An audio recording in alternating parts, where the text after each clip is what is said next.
Hello viewers.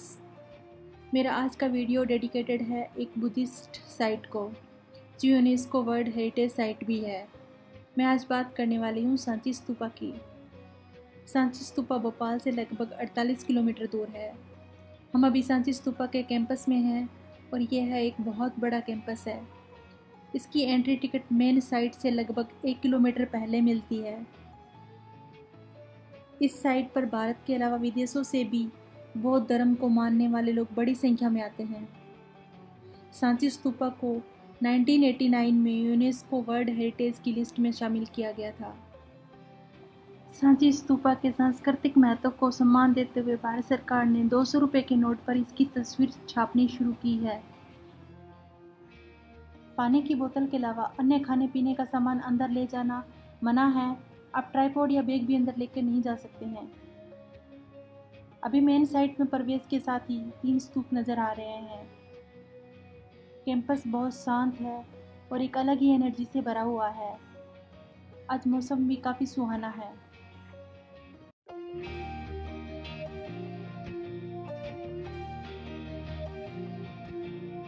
Entry के बाद सबसे पहले आता है स्तूप नंबर 3। ये जो डेकोरेटिव द्वार बना हुआ है इसे तोरण कहा जाता है।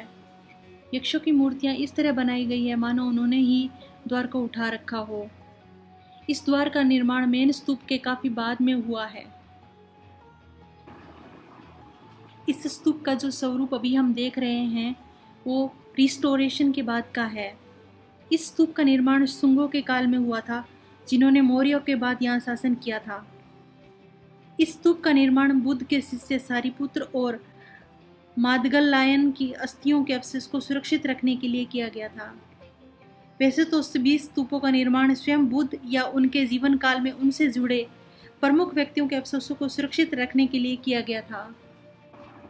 इस स्तूप का निर्माण पत्थरों से हुआ है और इसकी रेलिंग भी पत्थर की बनी हुई है। इस स्तूप में ऊपर जाने के लिए सीढ़ियां बनी हैं और परिक्रमा पथ बना हुआ है, जिससे आप इस स्तूप की परिक्रमा भी कर सकते हैं।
अभी हम देख रहे हैं स्तूपा नंबर 1, जो कि पूरे कॉम्प्लेक्स का सबसे बड़ा स्तूप है।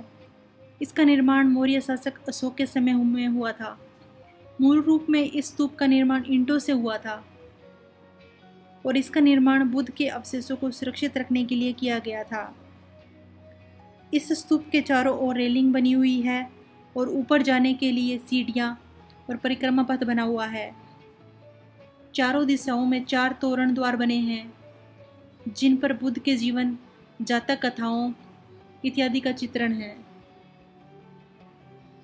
इस मूल बुद्ध स्तूप को विस्तार देने का काम शुंगों के शासन काल में हुआ था।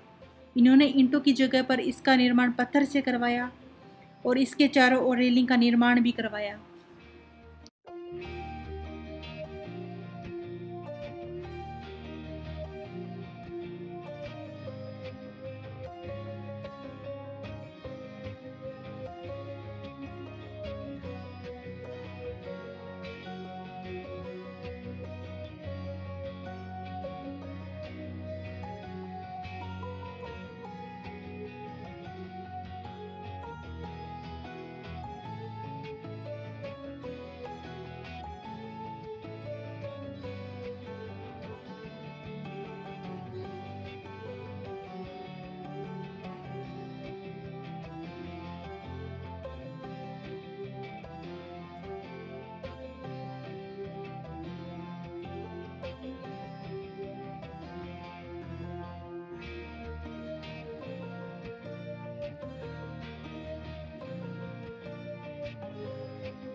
यह स्तूप नंबर 1 का उत्तरी प्रवेश द्वार है, जो सबसे ज़्यादा अलंकृत है।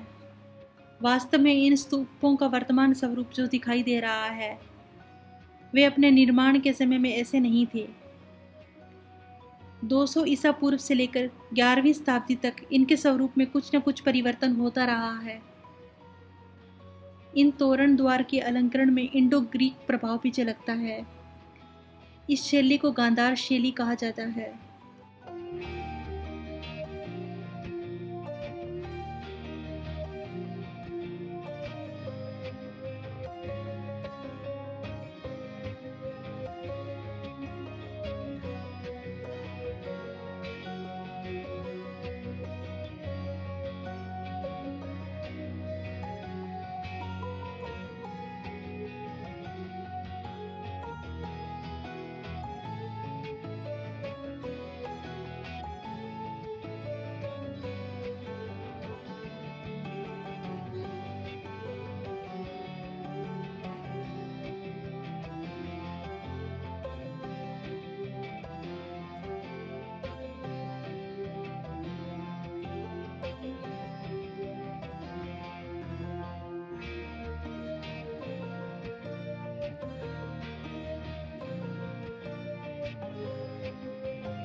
ये सामने है गुप्तकालीन मंदिर।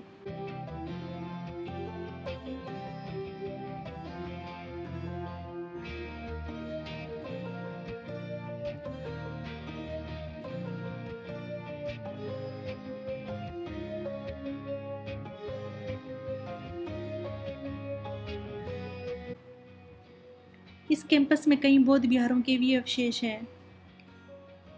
किसी समय में ये बौद्ध विहार बौद्ध शिक्षा का प्रमुख केंद्र हुआ करते थे।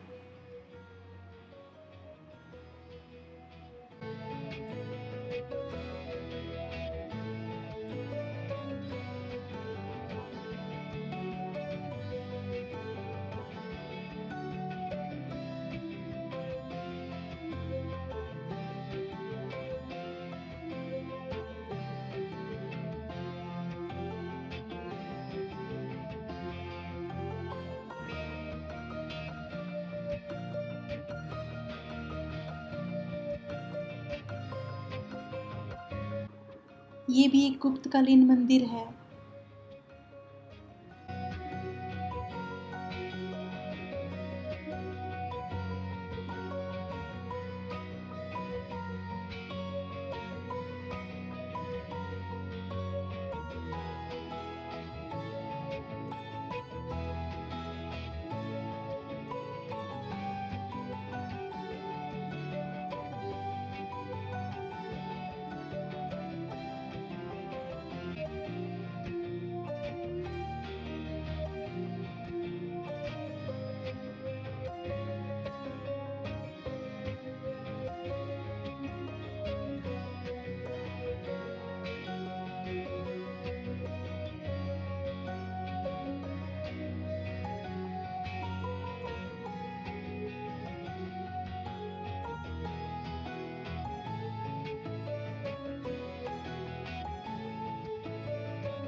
सांची घूमने का सबसे अच्छा समय सर्दियों में है, अक्टूबर से मार्च के बीच।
Thank you for watching. Please like and subscribe.